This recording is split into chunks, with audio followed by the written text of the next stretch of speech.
नमस्कार दोस्तों, मैं ज्योतिष आचार्य वासुदेव मिश्रा आपका अपने चैनल मिरेकल ऑफ एस्ट्रोलॉजी में हार्दिक स्वागत करता हूं। दोस्तों, आज का यह ज्योतिष का कार्यक्रम आपके लिए यानी कि कन्या राशि के जातकों के लिए बड़ा ही खास और विशेष कार्यक्रम साबित होने वाला है, क्योंकि आज के इस ज्योतिष के कार्यक्रम में हम बात करेंगे भुवन भास्कर सूर्य के राशि परिवर्तन प्रभाव के बारे में। जी हाँ, ग्रहों के सम्राट सूर्य अपनी वर्तमान उच्च राशि सेनापति मंगल की मूल त्रिकोण राशि अग्नि तत्वीय राशि मेष राशि को छोड़कर अपने शत्रु दैत्य गुरु शुक्र की साधारण भूमि तत्वीय राशि वृषभ राशि में प्रवेश करने के लिए जा रहे हैं। इनका यह परिवर्तन 14 मई 2024 की शाम 6:05 पर होगा, जहां पर भुवन भास्कर सूर्य मेष राशि को छोड़कर वृषभ राशि में प्रवेश करेंगे और आने वाले 15 जून 2024 की शाम तक इसी वृषभ राशि में गोचर करते हुए आपको प्रभावित करेंगे। उसके पश्चात पुनः एक बार राशि परिवर्तन करके अपने पुत्र बुध की साधारण वायु तत्वीय राशि मिथुन राशि में प्रवेश कर जाएंगे। तो ऐसे में बड़े विस्तार के साथ इस गोचर को समझने का प्रयास करेंगे कि किस प्रकार से सम्राट सूर्य वृषभ राशि में गोचर करते हुए आपको परिणाम प्रदान करेंगे। सूर्य का यह गोचर जीवन के किन किन क्षेत्रों में आपको विशेष तौर पर सफलता प्रदायक साबित होगा, लाभ प्रदायक साबित होगा। तो वहीं इस राशि परिवर्तन के दरमियान कौन कौन सी सावधानी आपको बरतने की ज़रूरत पड़ेगी।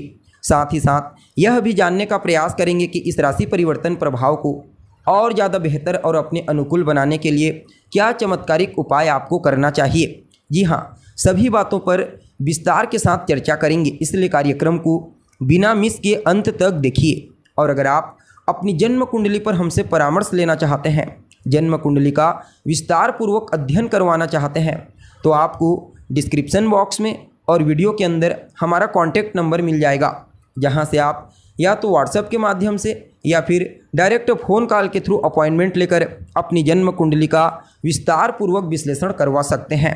जी हाँ, अब देखा जाए तो सूर्य एक राशि में लगभग 30 दिनों तक गोचर करते हैं, यानी कि हर महीने अपना राशि परिवर्तन करते हैं, इसलिए इनका परिवर्तन सामान्य होता है। लेकिन जब बलवान अवस्था में किसी राशि में गोचर करते हैं या फिर किसी विशेष ग्रह के साथ युति बना करके गोचर करते हैं, तो फिर उस समयावधि में अपना अद्भुत परिणाम प्रदान करने के लिए बाध्य होते हैं। जी हाँ, क्योंकि ज्योतिष शास्त्र में इन्हें मूल रूप से तो आत्मा का कारक ग्रह कहा गया है, लेकिन यह हमारी आत्मा के साथ साथ मान सम्मान, पद प्रतिष्ठा, प्रसिद्धि, ऊंचाई, सरकारी नौकरी, सफलता और आरोग्यता के भी कारक ग्रह होते हैं और अपने इन्हीं कारकत्वों के चलते हमारे जीवन के विभिन्न पहलुओं को समय समय पर प्रभावित करते रहते हैं। जी हाँ, जब जन्म कुंडली में भुवन भास्कर सूर्य बली होते हैं तो फिर जातक को उसके जीवन काल में पहले तो आरोग्यता प्रदान करते हैं, उसके पश्चात उत्तरोत्तर उसे कदम कदम पर सफलता, ऊंचाई और कहीं न कहीं तरक्की प्रदायक साबित होते हैं। जातक का जीवन बड़ा ही शानदार वैभवशाली होता है, मान सम्मान, पद प्रतिष्ठा, प्रसिद्धि और ऊंचाई से युक्त होता है। सरकार से विशेष लाभ मिलता है और पिता से भी विशेष सहयोग की प्राप्ति होती है।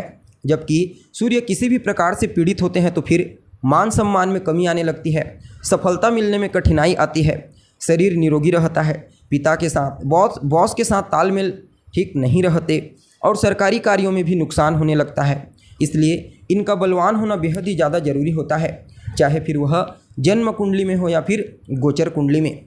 अब देखा जाए तो यहाँ पर सम्राट सूर्य वृषभ राशि में अपनी शत्रु की राशि में गोचर करेंगे, लेकिन यह गोचर बड़ा ही अद्भुत रहेगा। ऐसा क्यों? पहले तो यह वृषभ राशि अर्थ की राशि है, यानी कि धन की राशि है, तो धन की राशि में गोचर करेंगे और धन के कारक देवगुरु बृहस्पति के साथ युति बना करके गोचर करेंगे। इसलिए सूर्य का यह गोचर बड़ा ही खास और अद्भुत साबित होगा।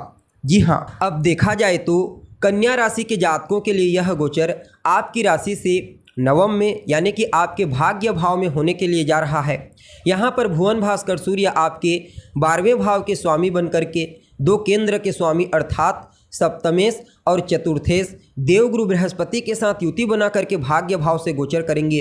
अतः आप सभी कन्या राशि के जातकों के लिए भुवन भास्कर सूर्य के इस गोचर काल को बड़ा ही उत्तम कहा जा सकता है।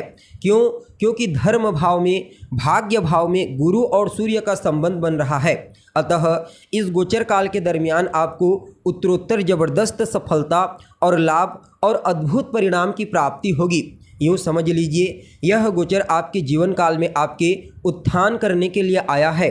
जी हाँ, आप धार्मिक क्रियाकलाप से जुड़ जाइए, धर्म से जुड़ जाइए, पूजा पाठ, आध्यात्मिक साधना, दान पुण्य का कार्य कीजिए, क्योंकि यहाँ पर सूर्य आपके व्यय भाव के भी स्वामी बन रहे हैं। अतः आपका व्यय भी बढ़ेगा, इसलिए जितना ज़्यादा हो सके अच्छे कार्यों में अपना व्यय कीजिए। और वह अच्छा कार्य क्या है? तो वह अच्छा कार्य आपका दान पुण्य का कार्य है, क्योंकि यह आपके पुण्य के रूप में काउंटिंग होगा। जी हाँ, और इसके परिणाम स्वरूप ही आपको अपने हर कार्य में विशेष सफलता, विशेष ऊंचाई की प्राप्ति होगी।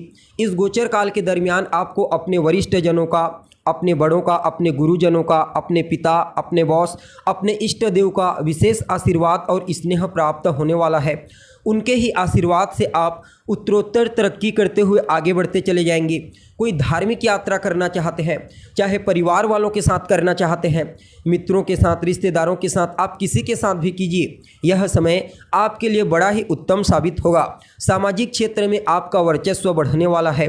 सामाजिक कार्य में आप बढ़ चढ़ करके हिस्सा लेंगे, फलतः आपकी पॉपुलैरिटी में वृद्धि होगी।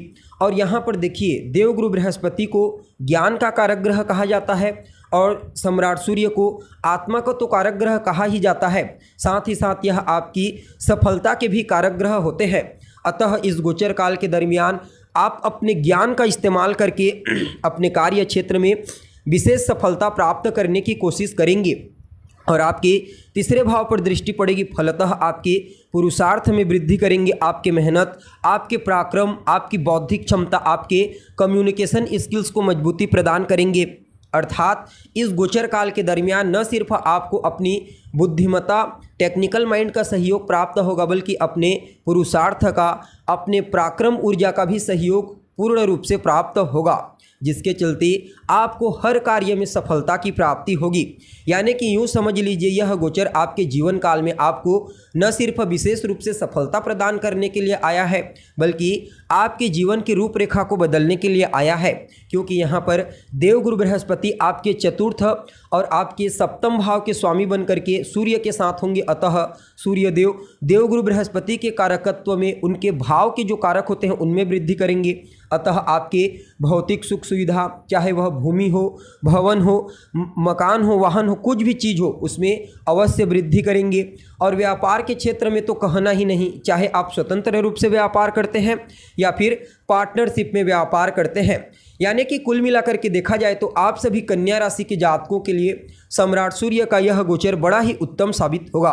फिर भी इस समय को और बेहतर बनाने के लिए आप रोजाना आदित्य हृदय स्तोत्र का पाठ कीजिए। रविवार के दिन हो सके तो नमक का त्याग करें। अपने पिता का सम्मान कीजिए, अपने बॉस का सम्मान कीजिए, उनका कहा मानिए। बाकी यह गोचर आपके लिए बड़ा ही उत्तम साबित होगा। जी हाँ, तो दोस्तों, हमें उम्मीद है जानकारी आपको पसंद आई होगी। जानकारी अच्छी लगी तो इसे अपने दोस्तों के साथ, अपने रिश्तेदारों के साथ शेयर अवश्य करें। अभी के लिए बस इतना ही। पुनः मुलाकात होगी एक नए और ताज़ा एपिसोड में। तब तक के लिए नमस्कार।